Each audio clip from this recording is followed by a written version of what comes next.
Hello, D&Ders, RPGers, Game Masters, and such.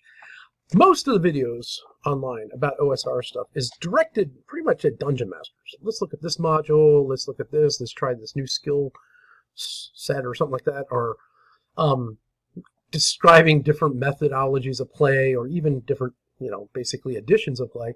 This was kind of angled towards the player. So we talk about how to be a better OSR Dungeon Master. How do you be a really good OSR player? There's techniques that are involved. In fact, I'm going to go through 7 of them. And some of this may even be useful, obviously, if you play any other game that's not OSR, let's say 5e. But these are really important when you're playing OSR because of the speed of the game, and the way in which you play it. These are things you can use, and it's probably applicable towards other editions, but I found out this is really important when you're playing OSR. Now keep in mind, without a shadow of a doubt, this is very subjective, based solely on my experience at my table and my experience online. So you can sit there and say, well, I don't think that's important. That's fine. That's cool. Don't get mad at me. Don't flame me. Don't hate me because I said that. I'm just saying this is from what I've experienced. This is what makes it a joy to DM and a lot easier for other people around the room to play with other people. That's what I found out. These are things that other people actually have issue with too as well, right? First of all, number 1, know your character sheet. Character sheets in OSR games are usually extremely simple. They look like this. It's one sheet. Not even front and back. It's just one sheet.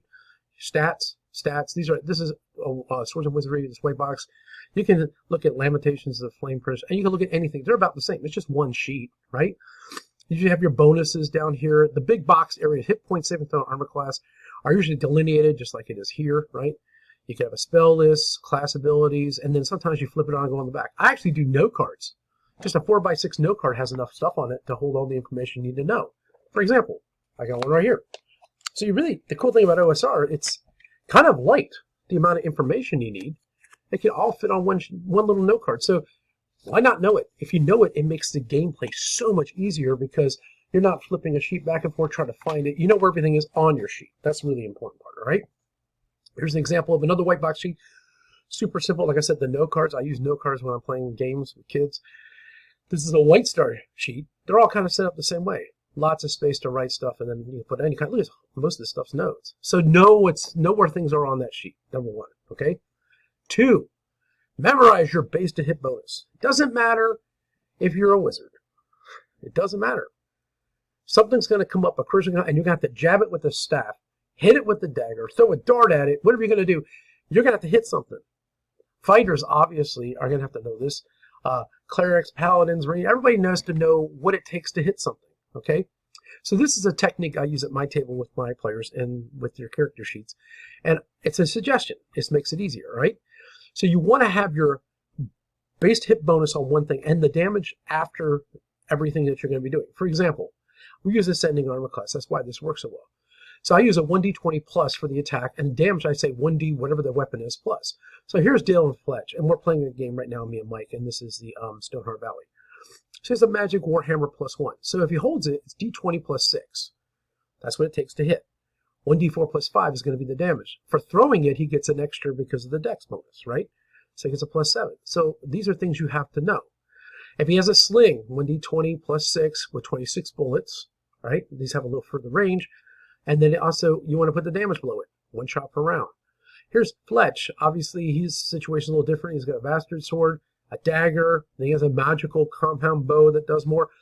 But it's easier if they're written out this way. You just know it's 1d20 plus 6. On this same note, okay, report your roll during a game, and then you add your bonuses. And there's a big reason why. Sometimes you don't need your bonus. So let's say Dale's fighting against a skeleton with an armor class of 13. He rolls a 15. I say, okay, roll for damage. You don't have to add your +6. And it's a lot easier than if he says, I rolled a 10. Is that a 10 after you add your bonus? You actually rolled a 4? If that's the case, you missed. But if you rolled a 10, +6 is a 16. You would hit him. So the idea is always tell, I rolled this, and +6 from my hammer gives me a 21. If you get used to the way of saying it, it stops confusion at the table, especially the DMs trying to figure out whether or not you hit something or not. You just report your roll, then you add your bonuses. Same thing with damages. He says, I rolled a 3 plus 5 to damage is 8. So if he just says 5, I think, oh, it's 5, but you get +5, therefore it's 10. It gets confusing. Just say, I rolled this, add this, then this. It saves So what did you roll? It saves that second question from popping up, okay? Sometimes, and sometimes somebody, there's stragglers. There's an orc with 2 hit points. It's out there trying to stab you with a knife, right? And you rolled a 15, definitely hitting him. I might even say you don't have to roll for damage. Really roll for damage. Just go ahead and describe the kill, because describe, what happened. That means you actually killed the bad guy. Sometimes damages, because I already know you get a +5 damage. You would have killed him if you touched him, right? So these are things you want to do to make the game go a little bit smoother, a little bit faster. Right? That's what I find out, right?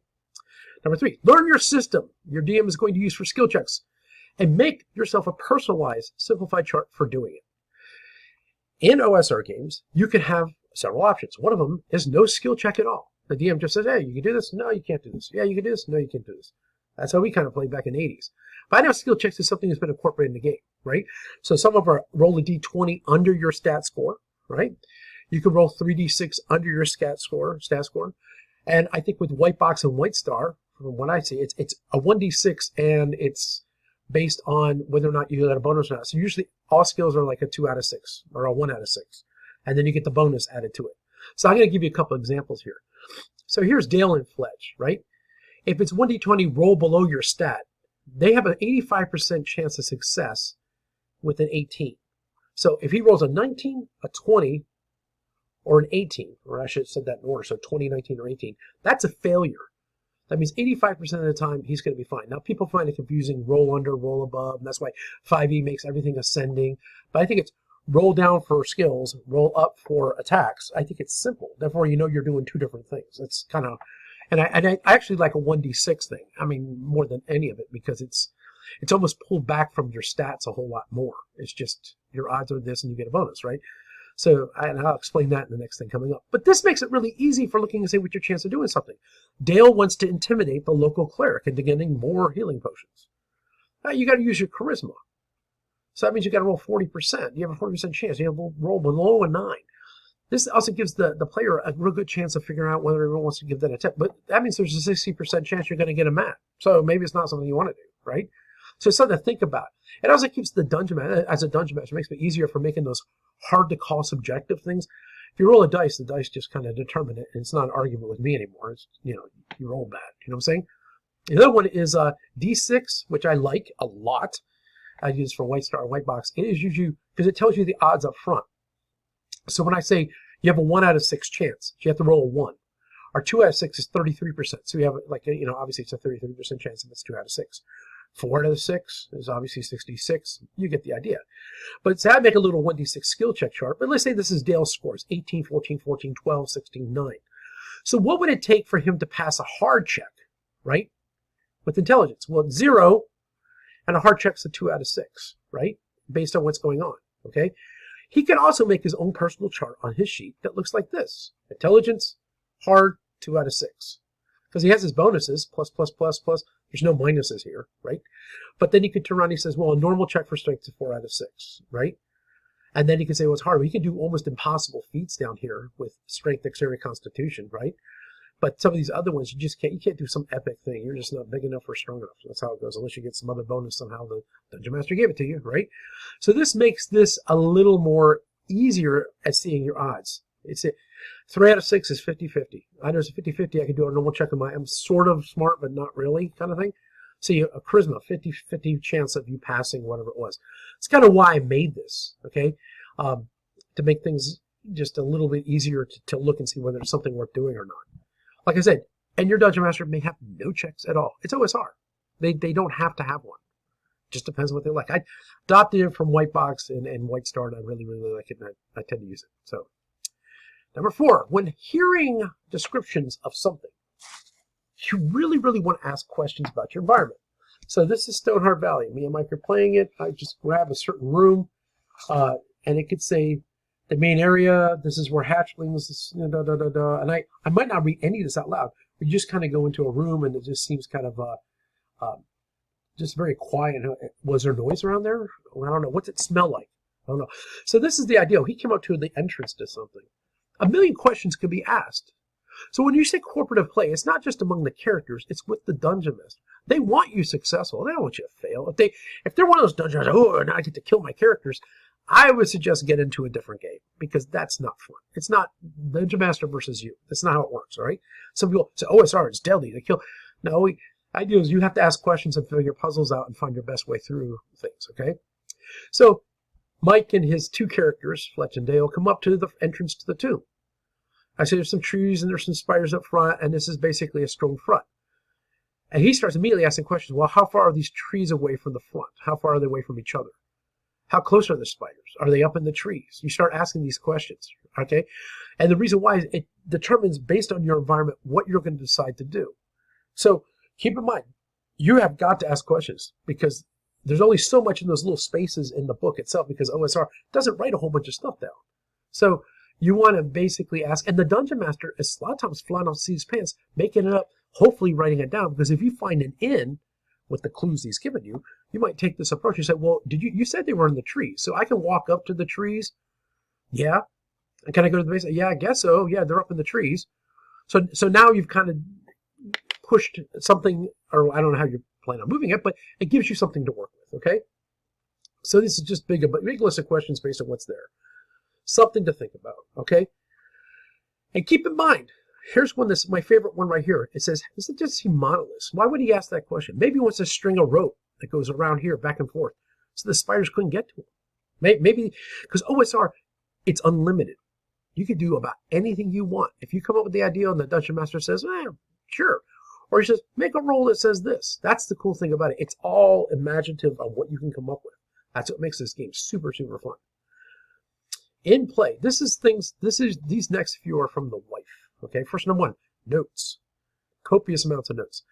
I sat down with her. I said, "What makes you become a better player at this? What did you do to make yourself better at this?" She goes, "First of all, take notes. Anything that the Dungeon Master is saying, a name, you write it down. You try to write little clues as it goes along and what's going on, because it always seems to come back. So if I say something as City of Ismene, she goes, "Oh, City of Ismene, went into the darkness." Blah, blah. She Megan writes tons of stuff. This is just one sheet on the back of her character sheet. She has other sheets that she's attaching to it, but the idea behind it is like, you'll hear a name, and you don't know how long it's going to be between sessions. We're busy people. So maybe 2 weeks when we get back to this campaign. You want to be able to go back and look at your notes real quickly and say, wait, a name comes up. Oh, we said that name like a month ago. You can look back at these things. Don't expect them to remember things because people don't remember stuff. They don't. It's just hard to. It's a real easy way to keep focused on attention on the story, know what's going on. People look at you impressively if you remember things. It's amazing how much stuff Mike just takes tons of notes. He knows exactly what's going on. It keeps him focused in the game, right? The other thing you want to do is maps. You get in there, make sure you can get out. Okay? This one just looks like a flow chart. Doesn't have distances correct, doesn't have anything like that. It's not on graph paper. Here it is. He comes in. This is the picture I was just showing you right here. You come in, the entrance, go this way. Something about found a bones. There's a lever, secret passage. Come in. There's a pit. There's a pool. Come down, make a right. So all this stuff right here, you can write this any way you want, just as long as you understand it. And you might want to indicate any obstacle you ran into. Oh my God, there was piles of rocks here, and this is a sinkhole. So you can come in and out of this fairly easy, right? That's something to take into consideration because you want to be able to go in and go out in a hurry if you had to. And I always say there's no resting inside the dungeon. You can't take a short or long rest. It's horrible because once you short rest, I throw out wandering monsters. You're not going to get anything out of it. So anyways, next, spells. No. Never, never try to open a book during gameplay. It slows it down for the other players. And the Dungeon Master just kind of looks at you like, you don't know what you're doing, and then you can't do it, right? So this is something where, once again, this is Megan's sheet. She's a cleric. She has listed the page number for certain spells if there's a discrepancy. But she pretty much writes shorthand what each one of these things do. Now, the cool thing about an OSR game, they're not real descriptive of what the spells do. This is the rulings over rules stuff that DMs do. Yeah, like Mike, last night we were playing, he says, I want to do dispel evil on a demon. Oh, okay. And I kind of thought about it, and I was like, okay. I actually, that's what I actually cracked the book on. Maybe it dispels the evil for 10 minutes so they can get out of there. Because that's kind of how we played it. Did saving throw, made the whole thing out. But the cool thing is that if you have your spells memorized, the best part about it is like the fighter makes their hit, somebody does their hit, your turn, you go. It keeps the flow around the table because it is a faster game. You don't want to be all of a sudden flipping through pages of stuff trying to figure out what your spells do in the middle of something like this. It's very distracting, and then people just look at you like you got another head blowing out of your head. So these are actually things I put in order, okay? from what most important, probably the least important. So if I went back through it again from the beginning, I would say number one, again, subjectively, know your character sheet. You know your character sheet, that's half the battle, right? And I say that as you know where things are, so you can just look it up. And if you don't have that, you should at least memorize what it takes to hit something and how much damage it's going to do.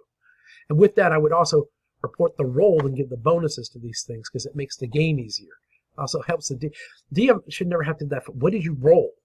I usually ask people, what did you roll? Well, I rolled this. Just say, I rolled this, I had that. It makes it so much easier. Trust me, it's such a weird thing, right? Next thing is learn the system for skill checks and make yourself a personalized, simplified chart for doing it. So if you say, okay, you're doing 1d6, I'll make my own chart. And then talk to your DM. Make sure the DM say, is this fine? Does this make sense?